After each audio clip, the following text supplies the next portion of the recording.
Hello guys! Hello! This is for Virgo. Virgo, welcome dito sa aking channel, Kapalaran 888. Welcome. Alamin natin Virgo kung anong messages, vibration, gabay, energy para sa inyong lahat. So this is for the month of April. General reading, Virgo. Alright. Okay, so first three cards tayo Virgo. King of Swords, Ten of Cups, and Two of Wands. Wow. So, kung makikita mo dito, yung message na to, itong King of Swords, tsaka Ten of Cups, related to sa, it's either Pisces or Leo. So, nakikita ko sa'yo dito, meron kang bagong plano. You have new plans. Nakikita ko sa'yo dito, ang dami mong mga options. Like yung iba sa inyo dyan, marami kang iniisip. So, like for example ngayong buwan ng Abril, yung direksyon na naisip mo bago dumating yung 2026 ay magbabago na naman. So, nakikita ko sa'yo dito na you are changing your priorities. Magbabago yung priorities mo ngayong Abril. Magbabago ka ng plano. So, pwedeng you're planning to work abroad, pwedeng gusto mong magtrabaho sa ibang bansa, dalawang bansa yung pinagpipilian mo, pwedeng gusto mong mag-migrate sa ibang bansa, isama yung buong pamilya, or pwedeng mayroon kang pinagpipilian na bahay, lupa, sasakyan, parang ganon. So, you have several options na iniisip ngayon na Abril. Kung ano ba yung magandang gawin, ano ba yung magandang unahin sa ngayon. Okay? Ang nakikita natin dito, mayroon ditong Virgo na you are contemplating between pagpapakasal, pag-aasawa, or pagpapayaman ng single. Parang ganon, single ka. Mayroon din ditong nag-contemplate kung saan ka ba magtatrabaho na company, ganyan ganito. So you have medyo nasa crossroad ka ngayon na April. At ang Ten of Cups na to, pwedeng OFW ka na or nasa malayo ang lugar. Siguro you're planning to take a vacation, pero pwedeng i-delay mo muna, hindi mo itutuloy. Alright, so let's check. Ano pa ba?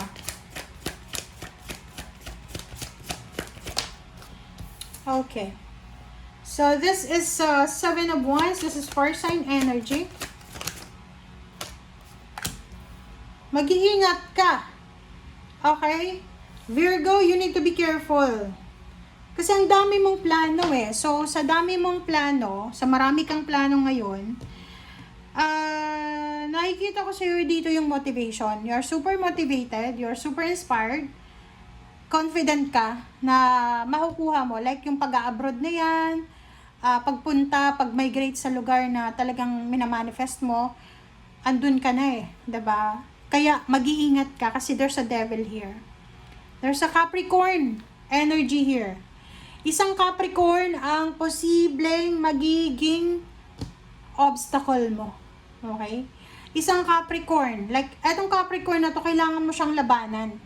It's either may magfa-file ng case laban sa'yo na Capricorn. It's either kailangan mong labanan yung tukso. It's either may third party ka. Kasi this one is direction eh. Pwedeng medyo naguguluhan ka. Pipiliin mo ba yung pamilya mo, like yung asawa mo, or yung anak mo, or yung third party mo. Parang ganun, kung meron ka. So, you're in the middle of temptation. Okay? So, medyo nahihirapan ka. So, you have choices here. Diba? Nahihirapan kang magdesisyon kung ano ba talaga ang ipa-prioritize mo. Mag-i-stay ka ba sa family mo? Or sasama ka doon sa third party mo? Parang ganun. Or maghahanap ka ng another. Parang ganun. So, please comment down below if you are resonated.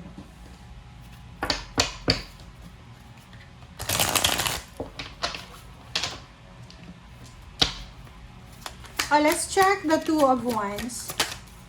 Okay, Two of Wands. Ace of Gabriel. Diba? So, sabi ng Barasio dito, na yung iba sa inyo dyan, Virgo, na yung choices and options na pinagpipilian mo is that's the dream career or dream job or dream country.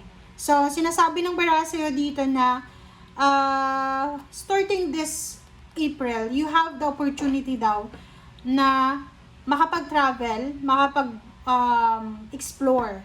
It's either makapag-explore ng mga choices mo and options or posibleng makapag-explore ka talaga ng ibang bansa. Fire sign again. So, sinasabi ng bara sa'yo dito na whatever daw na desisyon ang gagawin mo, sundin mo kung ano yung gusto mo. Okay? Ready ka naman sa mga challenges mo. So, sinasabi ng bara sa'yo na sundin mo lahat ng gusto mong gawin sa buhay mo. So, you're ready to adventure, to explore. So, ikaw na ang bahala daw. Okay? Ikaw magde-desisyon. And King of Swords, Ten of Raphael. So, yun. Sinasabi ng bara sa'yo dito na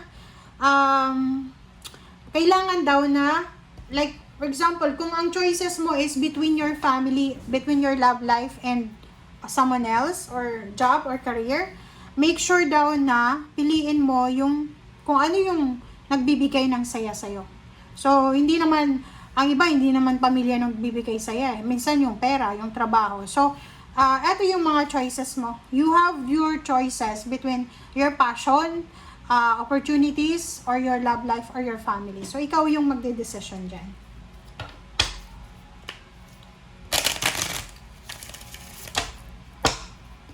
Alright. Okay, reverse. Reverse na ship and then bouquet. OMG. So, talaga, so there's a Capricorn or there's a temptation dito na talagang sagabal siya. Kasi naka-reverse siya, guys. Ang Capricorn na to, siya yung kailangan mong depensahan. Kasi siya ang magiging sagabal mo, obstacle mo, sa pinaplano mong travel, sa pinaplano mong happiness or celebration or kung ano pa man. Sino ba yan? Sino ba yan? Kasi ang the devil na to, sinasabi na kailangan mo daw na proteksyonan ang sarili mo.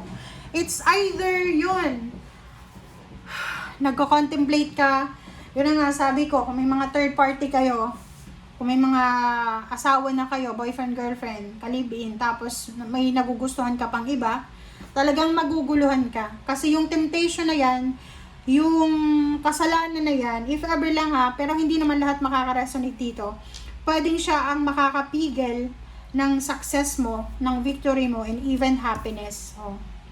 Diba? Lumabas siya Sabi, reverse na bouquet So, yung reverse na bouquet is unhappy. Diba? Hindi ka magiging masaya. Hindi ka makakaalis.